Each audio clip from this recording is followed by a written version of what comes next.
E aí, galerinha do sétimo ano, tudo bem? Eu sou o professor Ricardo. A gente vai começar a nossa aula de história, né? A última antes do descanso de vocês, tá?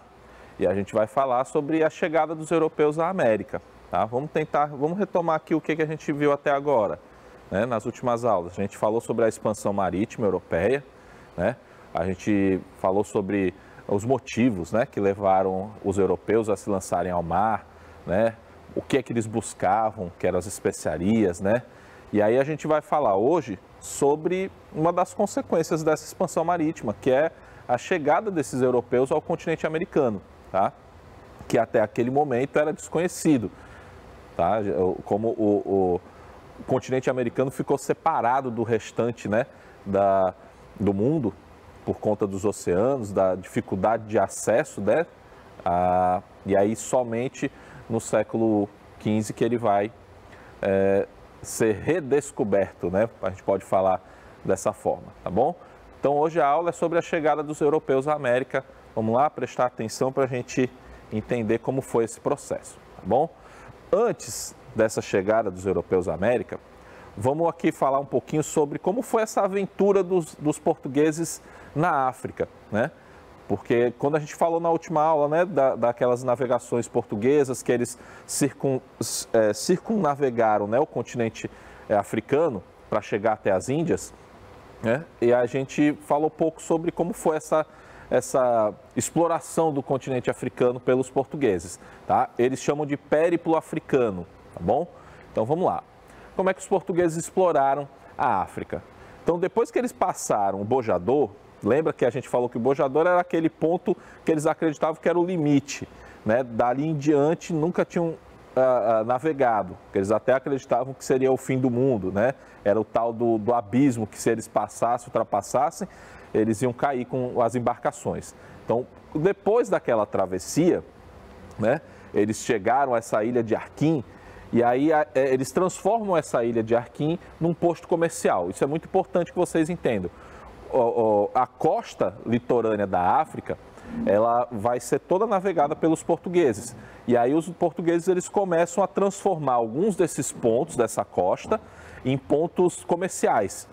Eles fundaram as feitorias, que eram como se fossem fortificações, eram portos, né, onde eles podiam abastecer com mercadorias, né, e ter um descanso ali naquela região, né? Então ali eles formaram, em vários pontos da costa africana, eles formaram essas feitorias, tá? Eram os pontos comerciais, onde eles adquiriam as mercadorias que vinham do continente africano, tá bom? Então isso aí é muito importante que vocês lembrem, né? Então, por exemplo, nesses pontos comerciais, eles negociavam aí cavalos, trigo, tecidos que vinham da Europa, trocando por ouro, marfim, as especiarias que vinham trazidas do interior do continente africano, tá bom?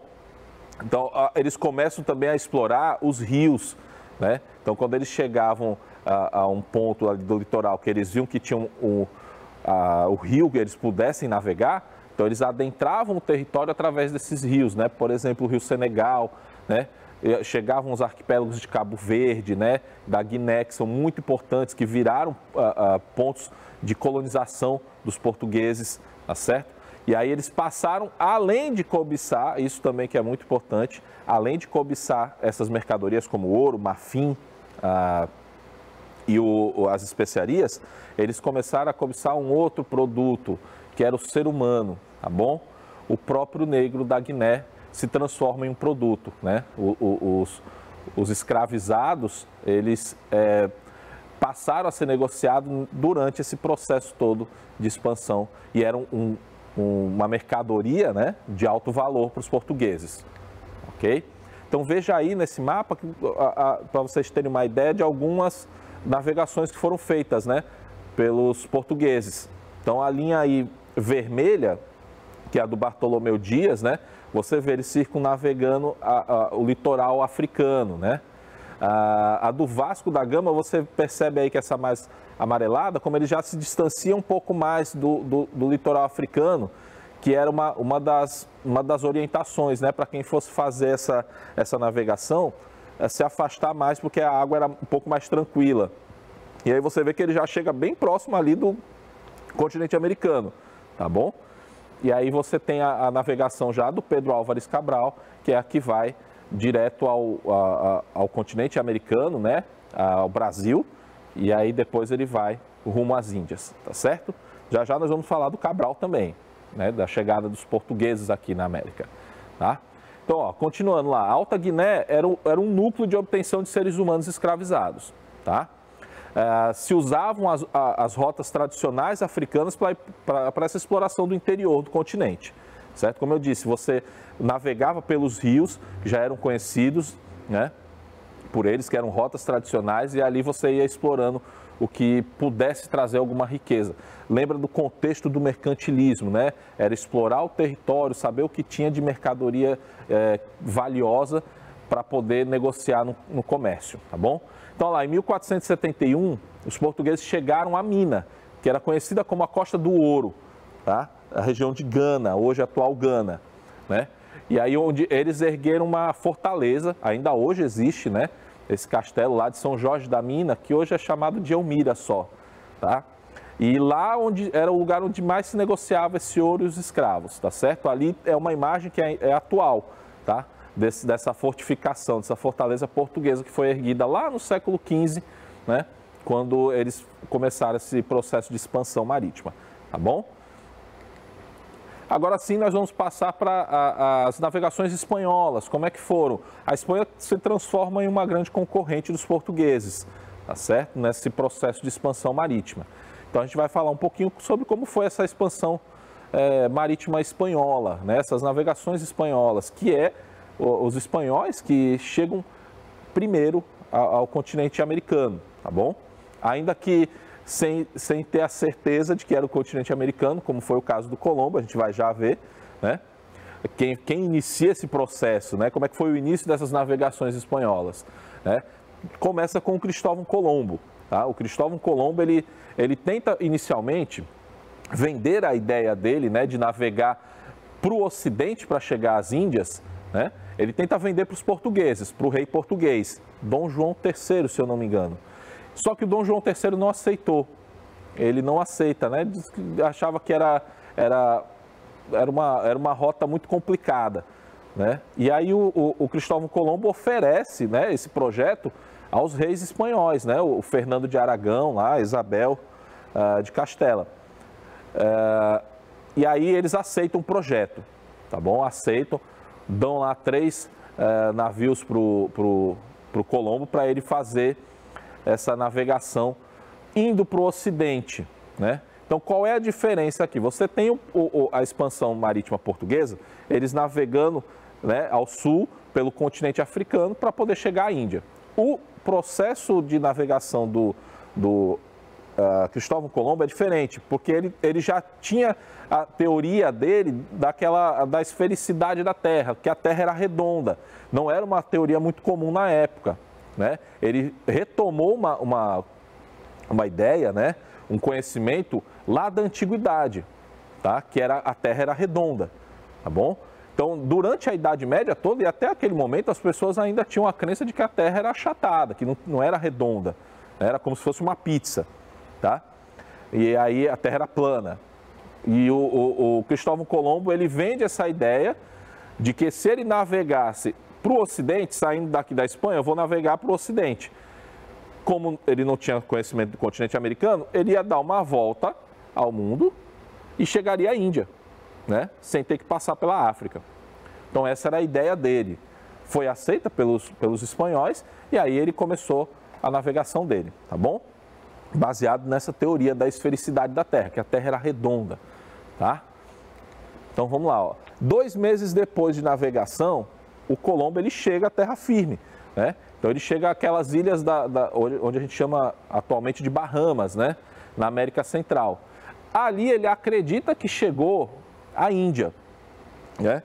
Então ele procura ouro, né? Procura as riquezas, as especiarias indianas, né?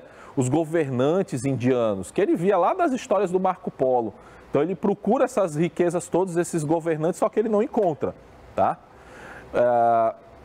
Nem as pedras preciosas, né? Nada ele encontra.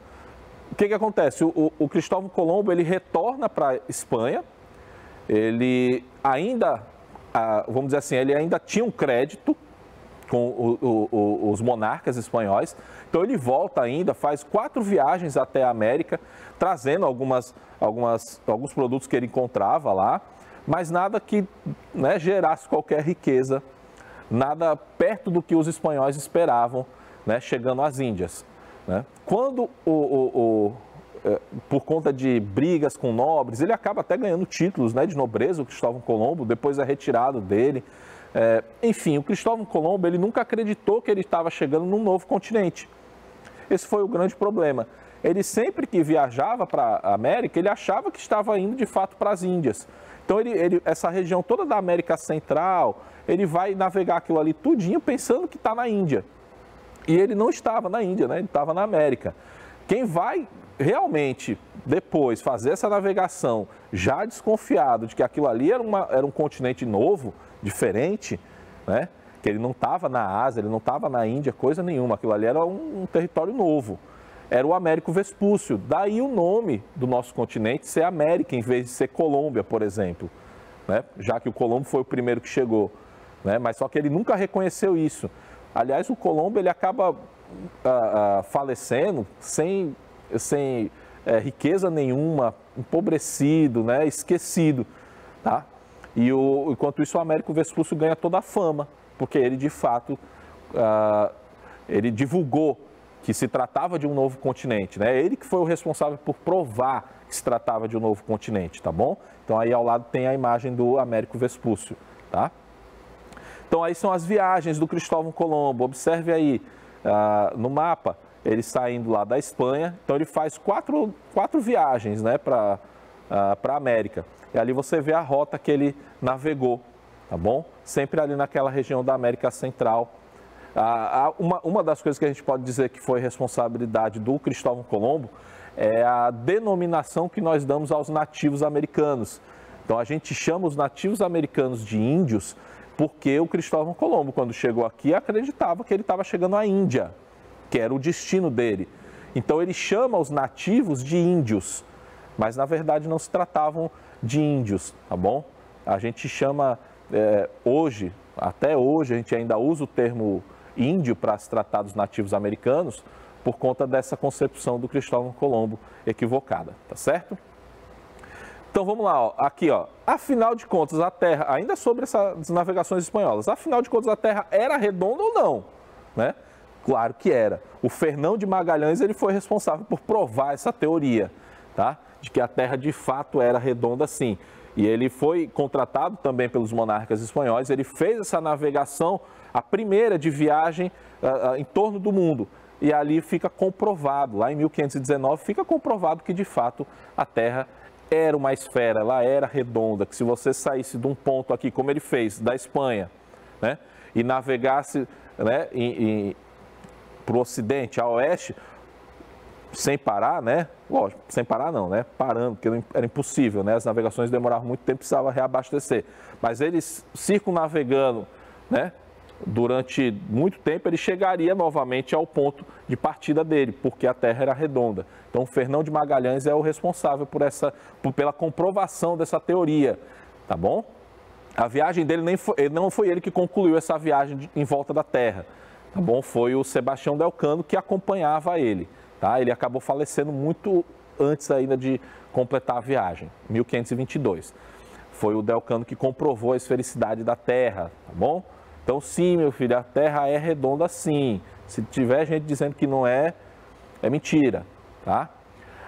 Vamos lá, divisão do mundo, outro ponto importante, outra questão que a gente debate muito sobre as navegações, né, essa expansão marítima. Como é que ficou essa divisão do novo mundo colonial, né? Que se configurava, tá bom? Portugal e Espanha eram os dois países que eram protagonistas dessas navegações.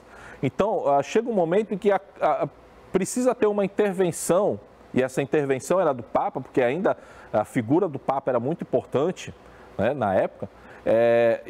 Precisa de uma intervenção do Papa para dizer até onde essas terras são dos portugueses, até onde essas terras são dos espanhóis. Dos novos impérios coloniais que vão surgindo por conta dessas navegações. Então, o primeiro o primeiro acordo, o primeiro tratado, ele favorece muito os espanhóis, tá? Que era essa bula intercoétera. A primeira a fixar uma divisão do mundo ultramarino entre portugueses e espanhóis.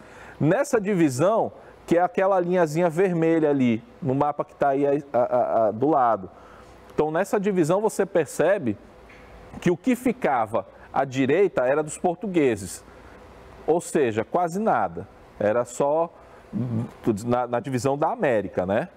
Obviamente. Então, você vê que só tinha um pedacinho de terra lá em cima, né? Que era aquela região ali da Groenlândia, né? E aqui abaixo um pedacinho do Brasil, né? Do litoral brasileiro. Por conta disso, os portugueses, né, não aceitaram esse primeiro tratado, né? E acabaram negociando para afastar um pouco mais a linha, né? Para o Ocidente, afastando um pouco mais, chegou-se ao Tratado de Tordesilhas, que foi acordado posteriormente, né, entre portugueses e espanhóis, para corrigir aquela bula intercoétera, a bula papal, tá bom? Então já é essa linhazinha verde que está aí no mapa, que afastou um pouco mais para a esquerda o que seriam terras dos portugueses e o que seriam terras dos espanhóis. Então, daquela linha verde para a esquerda era tudo dos espanhóis, da linha verde para a direita era dos portugueses. Ainda assim era uma distribuição bem, né, bem injusta, tá bom? Mas aqui você tem que levar em consideração que nem eles próprios tinham conhecimento do que podia existir nessas terras, do tamanho dessas terras. Era tudo uma incógnita, tá? Era tudo desconhecido. E aí os portugueses aceitam mesmo achando que, né, a terra não era, as terras que eles estavam encontrando não eram tão grandes, tá bom? Então vamos lá, o destino de Cabral era o Brasil. Olha aí a questão. Agora a gente já vai falar sobre a navegação que chega aqui à América do Sul, né? O Cabral chegando aqui no Brasil, né? E ele tinha esse destino de fato? Ele já sabia que existiam as terras aqui na América do Sul? Porque a gente tradicionalmente fala de descobrimento do Brasil. Cabral fez o descobrimento do Brasil. E aí, de fato, ele tinha como destino o Brasil ou não? Foi por acaso ou não? Então, vamos lá. A gente já pode adiantar que ele já tinha o conhecimento dessas terras. O Cabral não descobriu nada aqui. Os portugueses já tinham conhecimento, tanto que esse Tratado de Tordesilhas é anterior à chegada, né, dos portugueses aqui. Então, o continente já era conhecido, eles já sabiam que existia um continente, só que eles não tinham tomado posse das terras, né? Então, quando o Cabral vem, ele já vem sabendo. O destino do Cabral era o Brasil? Não, não era. O destino de Cabral era as Índias. Ele vem para cá só para firmar a posse da terra, tá bom? E depois ele vai para a Índia. Nós vamos já mostrar isso aí no mapa. Aliás, a gente mostrou naquele primeiro mapa, a viagem do Cabral, ele indo para o Brasil e depois indo para a Índia, tá bom? O financiamento dessa viagem do Cabral foi feito pelos italianos, né? Os genoveses, os de Florença também, que estavam interessados nessa continuidade da expansão marítima dos portugueses, tá bom? Quando o Cabral vem para o Brasil, ele vem com 14 embarcações, pessoal, entre caravelas e naus, né? 14 embarcações. Só para vocês terem uma ideia, quando o Colombo veio a primeira vez para a América, ele veio com 3 embarcações, 3. Então, o Cabral, quando ele veio para o Brasil, o destino dele não era o Brasil, obviamente, era as Índias, e eles vêm com 14 embarcações porque eles estavam interessados em trazer as riquezas que tinham nas Índias, tá bom? Então, essa viagem dele foi considerada a maior viagem na época. 14 embarcações, ninguém tinha igualado esse número de embarcações numa viagem, tá? Era muito barco. E aí a rota de Cabral à América já tinha sido percorrida antes, tá bom? Ele só vem para confirmar, como eu disse, tomar posse das terras da América, tá bom? Ali você tem a imagenzinha dele chegando no nosso continente americano. E aí quais foram as consequências, né? Para a gente encerrar esse nosso conteúdo sobre as navegações. Quais são as consequências dessa expansão marítima? Né? O que a gente pode dizer como o mundo mudou a partir dessas navegações? Né? Então eu trouxe aí para vocês, olha lá. Primeiro, ela vai permitir uma circulação muito grande de mercadorias, de matérias-primas, né, entre os continentes. Então, a partir desse momento, você começa a ter uma integração muito grande entre os continentes, né? O continente europeu, o continente africano, o continente asiático, e aí surge o continente americano, também como um grande fornecedor de mercadorias, de matérias-primas, tá? Especialmente as matérias-primas, tá? Então, a partir desse momento, né, do que a gente está trabalhando, a gente vai ver uma circulação enorme de mercadorias, tá? Uma interligação entre essas regiões distantes do mundo, graças a essas navegações. Então, não é somente as mercadorias, as matérias-primas. A gente está falando também de conhecimentos que começam a ser, vamos dizer assim, distribuídos entre regiões diferentes, né? Que vão aparecer em regiões diferentes, que vão circular de uma região para outra. Os conhecimentos também, os saberes, tá? Então, a cultura de diversos povos. Então, a partir desse momento, você tem uma integração maior entre esses continentes. E aí, os conhecimentos de um são levados às outras regiões, tá? Então, é muito importante vocês saberem disso. É uma das consequências, tá?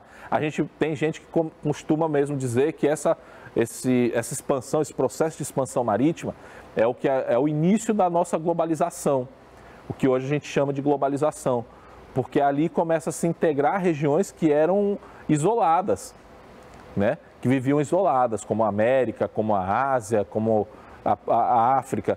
A África, a Ásia e a Europa em menor grau, porque, querendo ou não, essas regiões desde a antiguidade tinham algum contato entre elas, mas nada perto do que se transformou a partir dessa expansão marítima, que aí o contato entre esses povos aumentou demais, tá bom?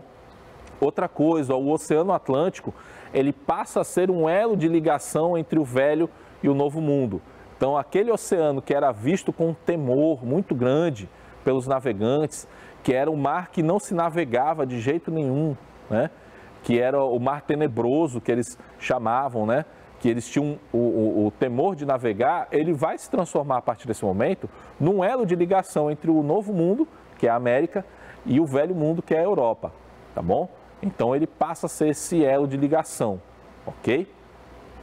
Então, a gente vai encerrando. Eu espero que vocês tenham compreendido todo esse processo, né, de expansão marítima, as navegações tanto espanholas como portuguesas. Ainda tem uma outra, a gente está falando aqui de navegações espanholas e as portuguesas, mas tem um detalhe. Os franceses, por exemplo, os ingleses, que você vai lembrar que a gente falou da formação da monarquia, né?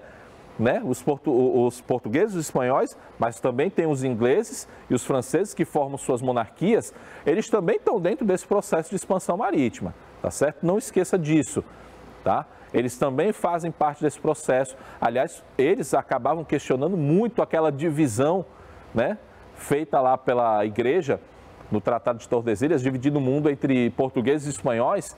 Eles se revoltam com isso, né, os ingleses e os franceses, porque eles acreditavam, sim, e a nossa parte? Quer dizer que a gente não tem direito, quem tem direito só são os portugueses e os espanhóis, né? E eles também começam a fazer as navegações deles, os processos de expansão marítima, os ingleses e os franceses. Os ingleses e franceses começam a navegar e a explorar principalmente o norte do continente americano, tá certo? E a gente vai falar disso também nas próximas aulas, tá? Um detalhe também importante, principalmente os ingleses e os franceses, eles exploram muito a questão da pirataria, né? Porque como a vantagem dos espanhóis e portugueses era maior, né? Às vezes até a quantidade de embarcações era muito maior e as riquezas que eles exploravam, né, eram muito valiosas. Os ingleses e os franceses acabam explorando esse outro lado, que é o lado da pirataria. Então eles vão aos mares para saquear os navios portugueses ou os navios espanhóis, tá certo? Então é isso. Eu vou me despedir de vocês com essa frase aí do Pero Vaz de Caminha, que é responsável pela nossa certidão de nascimento, tá? Quando chegou aqui ao Brasil, Pero Vaz de Caminha, ele era o escrivão, né, do Cabral, então ele registrou, ele é responsável pela nossa certidão de nascimento. Então ele diz, olha lá, essa gente é boa, os nativos, e de boa simplicidade. São muito mais nossos amigos que nós seus. Reflitam aí sobre essa frase, né, da certidão de nascimento do Pero Vaz de Caminha fez para o Brasil, tá bom? Então eu me despeço, eu desejo a vocês todos um descanso, né, nesse período de férias. Agradeço vocês estarem acompanhando, tá bom? Fiquem com Deus, se cuidem, um grande abraço e até o nosso retorno.